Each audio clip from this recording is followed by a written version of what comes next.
what I really wanted to do was focus on the Brennan Center report and how, if we change the process of the legislature, we might actually improve the quality of what we do.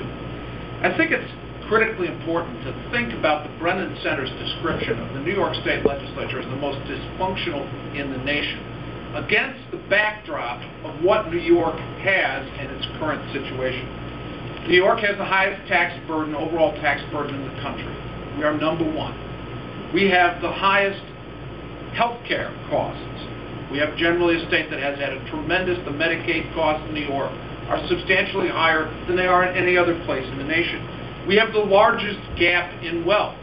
If you look at the difference as measured under sociological data between the poor and the rich, New York has the largest gap in wealth, which suggests that the middle class is declining in New York, and that we're left with a state that has a larger number of wealthy people and a larger number of poor people, and the danger is that there's not a lot in between. It seems to me that if you look at those problems, the concept of a dysfunctional legislature, a legislature that doesn't work, a legislature that doesn't tolerate debate, a legislature that doesn't produce the kind of quality legislation that we need, and the debate about those issues, that's one of the reasons why we're stuck in the muck that we're currently in. And the reason is, I believe that if you have bad process, you end up with bad substance. It's that simple. If you improve the process and open up the process and make it more a part of the democracy as intended, I think you will improve the substance. The bills, the debate, the reports, the information that voters need, the information that legislators need, will all become a part of the daily routine in Albany. And we won't have that, what I consider to be the most disgraceful part of Albany, which when I was there for 10 years, I was always amazed. The budget would come out the day it was supposed to be passed.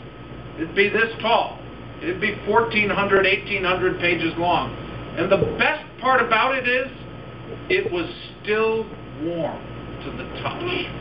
You could feel the copying machines having been working overtime to produce the budget, and sure enough, an hour or two later, we would be asked to vote either yes or no on that massive collection of paper, still warm to the touch.